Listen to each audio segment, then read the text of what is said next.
Bago pa nauso ang mga scooter type motorcycle, ay namayagpag muna ang mga underbone motorcycle sa Pilipinas noon.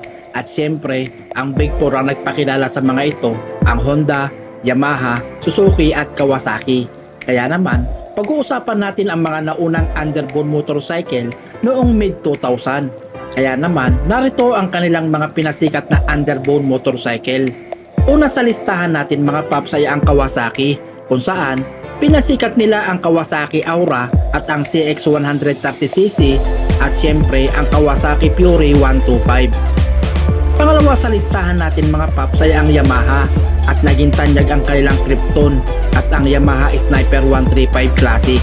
Pangatlo sa listahan natin mga paps ay ang Honda, kung saan nagboom ang kanilang Honda XRM 110cc noong 2004, kung saan iba't ibang setup ang ginagawa sa motor na to.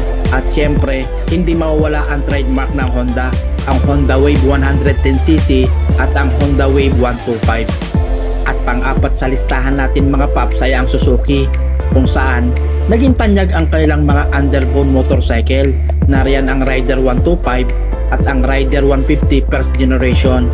Ang Suzuki Smash 110cc at ang pangtapat sa Wave 125 ang Shogun Pro 125. Ikaw paps, anong underbone motorcycle ang naging pag-aari mo? Comment down below para malaman natin mga paps. Bali hanggang dito na lamang ang maikling content ko at sana nagustuhan nyo. Paki-subscribe na lang din po, then hit the notification bell para updated ka po sa lahat ng video na aking inalabas. Maraming salamat mga paps.